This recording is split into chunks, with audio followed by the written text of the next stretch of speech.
Hey, this is Mike from the Run Testers, and in this video we are going to be giving you our race test of the Manchester Half. Now, as you can see, I am no longer in Manchester. Now, I did shoot footage kind of pre and post race, which I was going to include in this video. Unfortunately, I chose a location which was within the confines of Old Trafford, where I would need a permit to shoot that video. So at the risk of not getting banned from Old Trafford, which, to be fair, probably wouldn't be too bad a thing with the Glazers in charge, I've decided to kind of reshoot this now that I'm back home, made that long trip back down to London. So I will take you through what I've been testing in terms of shoes, watches, headphones, talk to you through a little bit about the race, and yeah, give you our full verdict on the Manchester Half and all the kit that we were testing as well too.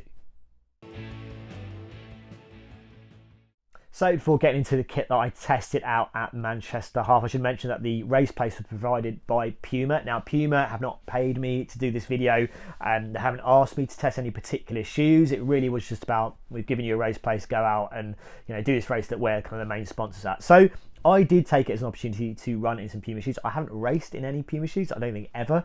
I've been playing catch up in terms of the other guys. I've not been able to race as much as I want to this year because of injury. So I decided to kind of pick a Puma shoe out that, I was intrigued by, but I haven't had a chance or opportunity to really put to the race test. So what I did go for was this. This is the Puma, and I'm going to get this wrong, definitely, Deviate Nitro Elite 2. So this is the kind of Run 4 edition. So you probably may have seen this out if you were following the race, the kind of red-blue kind of colourway that I've definitely had some looks at when I've gone out and done training runs. Now, I was intrigued by this shoe, and obviously we've done the review earlier in the year. Nick and Tom did a kind of really good job with the review, and they've done some versus videos, and I've put some links up to that as well too. So what I was really intrigued about, and I think particularly when we're seeing race shoes get more expensive, this, isn't one of those expensive race shoes. I think it's, retails at £175, you can pick it up for kind of £145.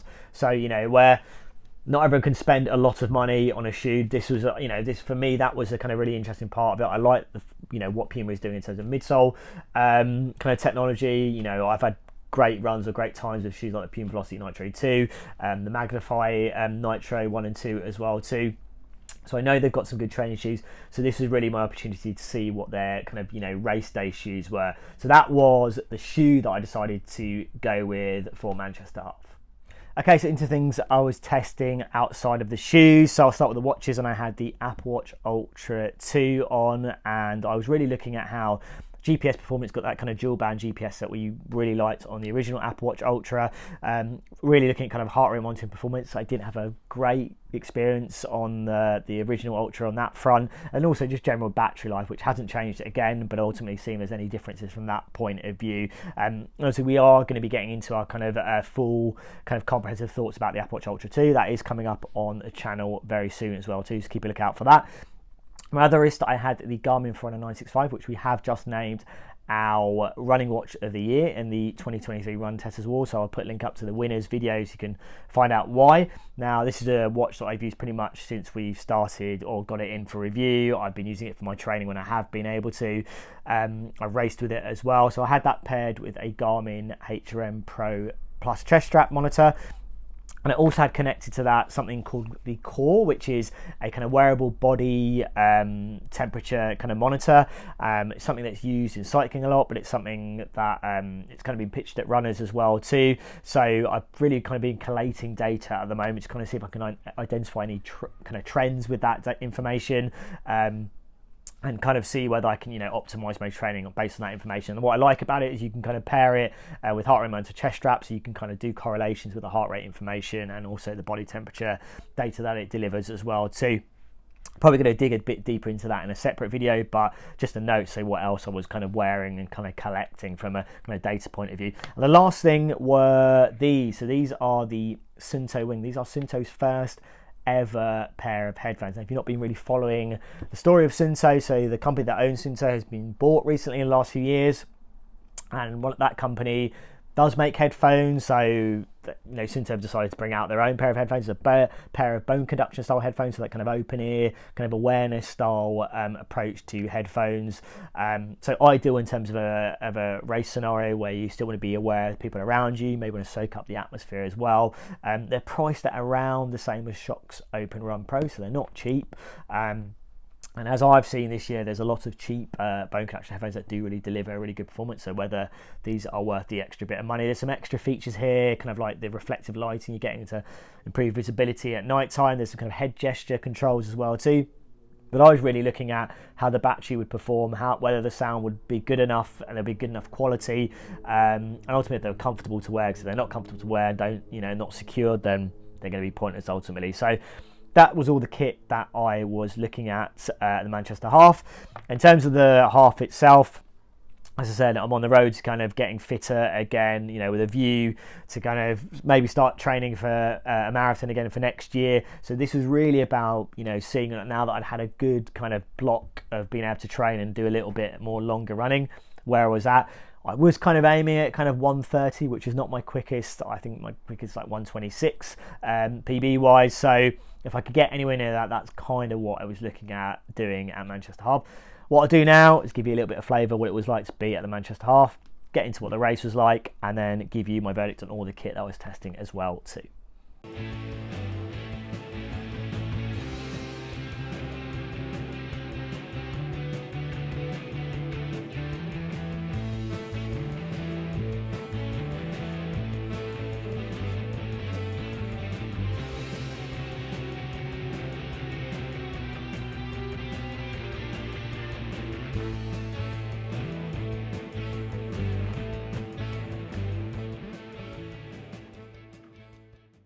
Okay, so Manchester Half obviously done. I'm back home. It is the day after, but I'll try and give you a sense of what it was like to do the race. Now, what I would say first and foremost, it is a quick course to do. It's pretty flat as well.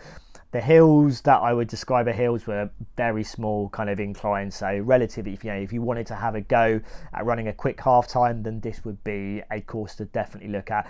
It was a pretty cold start, I would say, so my advice would be take some layers you're willing to throw away, because I'm definitely glad that I did grab some kind of old t-shirts that I did have with me to kind of chuck away, because it was pretty cold. But I would say it was pretty well organised on the whole in terms of the race village, in terms of getting through, in terms of the bag drop as well. It was minimal chaos in terms of what sometimes I've experienced at these types of races. The only kind of slight issues, and I wouldn't say it was an issue for me personally, but I think for people who are trying to get to the race, the best way is to probably get, a tram into near to Old Trafford where the start is, and if that's where it is next year, then the trams are probably the best way to do it. There were some problems after the time that I had to get there, so I'm kind of aware of that, but generally that is something to keep in mind of. But it's not too far in terms of from the centre of the city, so if you are staying in a hotel or somewhere in the centre of Manchester, then the trams are generally pretty good. I think there was some issues on yesterday though in terms of that in the kind of morning after I'd kind of got onto the tram. But in terms of the race itself, as I said, it was kind of well supported. As I said, it was nice and quick and flat. I like the fact they kind of marked out the different parts that you were going through in Manchester as well. It's really nice. It was great to hear some kind of Manchester music as well out on the course, and I'm glad that I had the headphones that I did have, so I could kind of hear some of that as well too. So yeah, I think very well kind of put on. I would probably go back and do it if I wanted to go and do another quick half again. It's a very good one to do, and if you're going after a time, then it definitely is well suited to that. I definitely would say a special mention to the idea behind the medals. So they decided for Manchester Half to do a kind of different combination of medals, kind of the ribbons, the kind of medals themselves, and they all had kind of quotes from kind of famous Mancunians ultimately. So I think I got a pretty good one in terms of Noel Gallagher, though he's a Man City fan, but I quite like that. I think that's a really nice touch. So the medal is if that's something they decide to do going forward, I think you're going to get a good medal out of the race as well too. But for me, already positive. I had a good race. So I ran 1:31, not my quickest, but in terms of what I was aiming for and where I'm at with my kind of fitness, then I'm very happy with that, and I felt pretty good. So that's a massive plus for me in terms of going forward my training for next year for kind of longer races, particularly kind of over the marathon distance. So yeah, all good in terms of the race itself. Very well organised, nice and quick, flat. And I think if that's a kind of course you're looking for in the UK, you're looking for a quick half, then it's definitely one to kind of consider based on my experience. Okay, so into the shoes I was testing. So I was in the Deviate Nitro Elite 2 and I had a very good experience in this shoe. Kind of what I was expecting. What I like about it, first and foremost, that it's nice and light. I think I weighed it in, and I think both shoes weigh exactly 211 grams, which is not always the case in the shoes that I've tested recently. But it's a nice light shoe, exactly what you would want for when when you are going to be racing.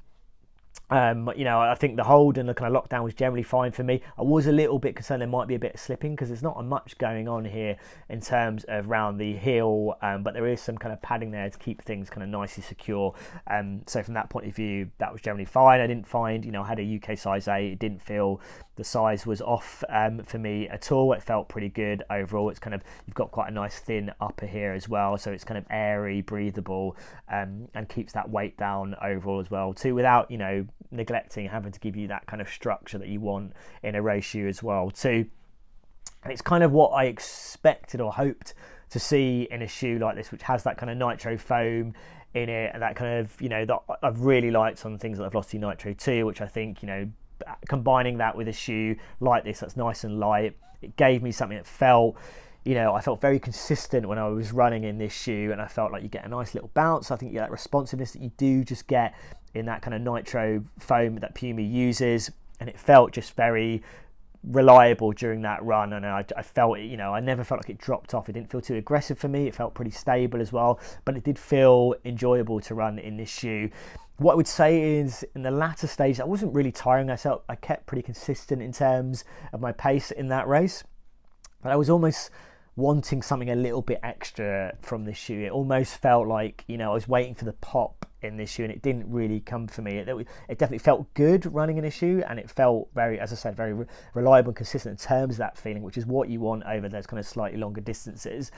But I just compared to some of the other shoes I've used and raced at half marathon distance, I was just looking for something else, and I don't know if maybe I wanted a little bit more in terms of that cushioning, in terms of what I was getting there, and maybe if there was a little bit more there, maybe, and a little bit more, as I said, pop there, then maybe I would have been able to push on a little bit more, maybe creep under that 130. But I think the thing for me is this a shoe that I would want to go kind of beyond half marathon distance in it. I think it can absolutely handle that, but I almost feel like there are shoes, if I was going beyond that half marathon distance, that would give me a little bit more than this shoe. But ultimately it was a shoe that served me well in that race. It felt good. It felt like there was enough bounce in there. It felt like the ride was very was good enough, what I would expect from Puma shoes that I've run in before and trained in and not necessarily raced in.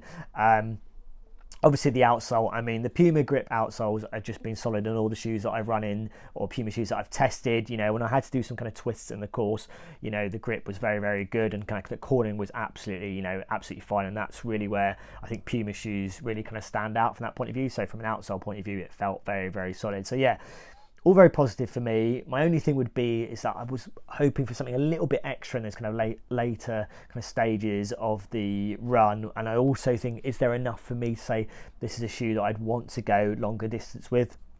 I'm not 100% sure. It definitely does strike me as a kind of daily kind of training shoe, kind of speed work shoe that you can also race in, as opposed to the other way around, if that makes sense. But a good experience. I think when you consider how much it is and how compared to the other shoes that are out there designed for similar things, then I think this is it feels like a very strong option. It's just whether there's enough in there for me over other shoes that I think it's maybe missing something, that extra bit of kind of magic in terms of this shoe. But I do think it is a good solid shoe overall, and I think it was good at that half marathon distance. I would just be sceptical whether I would want to use it, whether it would excel over longer distances ultimately. Okay, so into the other kit that I tested, and I'll start with watches. So I had the Apple Watch Ultra 2 and the Garmin Forerunner 965. Now, obviously, we've had very good experiences with both of these watches, or the original Apple Watch Ultra and the 965. Now, what I first looked at was the performance in terms of the GPS during the kind of race, and kind of keeping an eye on things like average pace, and they seem to kind of held up pretty well against each other in terms of capturing that exact half marathon distance. The Apple Watch Ultra was a little bit closer compared to the Garmin Forerunner 965, which was a little bit over, generally not that far off. Kind of looking into my splits, I definitely found the Garmin kind of clocked me a little bit quicker in places near the beginning of the race, but ultimately The splits kind of did tell the same sort of story ultimately, so they weren't far off, or too far off to kind of suggest there might have been some issues there. And then kind of looking a little bit closer at those kind of GPS or kind of map GPS routes on the kind of Apple Fitness app and also on the Garmin Connect app, what I can see is actually the routes look pretty good overall. I didn't see any real major issues, which I was hoping, but maybe expected or anticipating that maybe there might be some issues in terms of how the routes would be mapped out, but they seem to work pretty well. I think the Garmin might have been a little bit behind in terms of the markers out on the course, but it wasn't by a huge amount or enough to kind of put me off in terms of the race. Now, in terms of other metrics and the heart rate monitoring, pretty much spot on. The Apple Watch Ultra 2 compared to the chest strap on average heart rate, on maximum heart rate as well too. And the graphs that they provided as well were very similar in terms of what I saw. So from that point of view, all very solid and feels like a bit of an improvement. Although I had some good runs with the Apple Watch Ultra in terms of heart rate monitoring. So it's just the odd occasion, maybe the higher intensity, kind of shorter interval stuff, it didn't quite hold up, I think, because of the size of the watch. But hopefully there's a little bit of an improvement on the Ultra 2 on that front.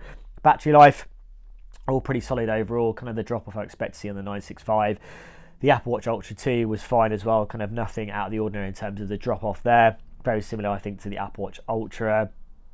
I used it, I had 100% for the beginning of the day. I think by the following day it was down to 3%. So, it did last or get through that day comfortably. So if you did want to run a half marathon and still have your smartwatch for the rest of the day, the Apple Watch Ultra 2 for the rest of the day, it does feel like, to me, it can survive while still doing all the other things it needs to do, whether it's notifications or just checking in on the weather or anything like that. So that was all good. No kind of major concerns about the battery life. So all very good on the watch front. The Apple Watch Ultra 2 did very well, I would say, in that test. Particularly, I think, also in the heart rate monitoring, which is something I wasn't expecting to see based on me running a little bit quicker and kind of really pushing that sensor a little bit more. Okay, so I'm going to leave delving into the kind of core body temperature wearable thermometer that I've been wearing as well, because I really kind of need to dig in a little bit more in terms of that data, and I think that gives you a sense of this device and what it's doing, and you have to kind of sit back and really kind of analyze it. So that's something I would do, and I'll do that in the full review, and I'll also factor in the testing and what the information I got from this race as well in that video as well too. So I'll get into my experiences with the Suunto Wing headphones. Now, first and foremost, they did stay put, they didn't jump around, they were nice and secure to wear. You definitely do notice them a little bit more than you do on something like the Shox Open Run Pro, which are very noticeably light. They do kind of disappear, and you do kind of forget about them. You don't necessarily forget about the Suunto Wing. They're not massively heavy, but you do know they're there, and that's the thing, almost the difference between some of the bone conduction headphones that we see. Some are, excel in other areas, but ultimately, in terms of that weight, maybe they're not quite there. But it felt fine, it felt comfortable, it never felt an issue for me in terms of my running with it. In terms of sound performance, now I paired them up to the Suunto app, which is pretty easy to do. And you do have two sound modes here. You kind of have a normal sound mode and kind of outdoor sound mode, which kind of, I think, elevates the level of loudness that you get here, but I think you're sacrificing the battery life that you're going to get. So the sound quality was pretty good. I wouldn't say it was anything out of the ordinary in terms of what I've experienced with bone conduction headphones in general. I wouldn't say it was as good or better than the Shox Open Run and Open Run Pros. Some of the cheaper bone conduction headphones I've tested as well recently, so Halo, Nyanka, those have all got very solid sound for a lot less money. So from a sound point of view, it was absolutely fine. I didn't use the head gesture controls, I didn't kind of set those up, so I was really focusing on the sound quality, which gave me enough awareness as well. The balance of awareness was very good in terms of being able to hear things around me, but also get a good level of sound from my music as well too. In terms of battery life, as I said, I had it in that other kind of sound mode, and that clearly saw a bit more of a drop off than I think you would expect to see in the other kind of sound profile that you have on the Suunto Wing. So I think I had them at 100%. I was using them, I had them turned on just, probably a little bit before the race, and they went from 100 to, I think, 46%. So that's quite a substantial drop in terms of the battery life. So I think if you wanted them to go further, you would have to kind of rein off having them too loud. You'd also probably have to go to that normal sound mode as well, which I think doesn't get you as much power in terms of that performance. But sound quality was good, not fantastic or anything out of the ordinary. The fit was fine, stayed put, felt comfortable to wear. As I said, I didn't use the kind of controls that massive amount, but I did kind of use to kind of flip between songs on the kind of physical controls, and they were absolutely fine. So a good run with the Suunto Wing. I just don't think, considering how much they cost, whether they really stand out from the other bone conduction headphones that I've tested for running already. Okay, so there you have it. That is our Manchester Half race test video. Hopefully you found it useful in terms of learning a little bit more about the race itself and what to kind of expect. Also in terms of the kit that we were testing, so the Puma Deviate Elite Nitro 2, if I remember that right, which we've obviously got videos up on the channel already. The Apple Watch Ultra 2, we will have a full review very soon. The Suunto Wing headphones as well, which a few of us have as well, so we'll be doing a full review of that as well too. And then also the Core wearable body thermometer as well, which, as I said, I'll be digging a little bit more into that data to kind of do a bit more of a comprehensive video of that as well too. Lastly, just a last thanks to Puma again, as I said, for the race entry into the race. As always, like and subscribe, hit that little bell to find out about our latest videos, and yeah, we'll see you in the next Run Testers video.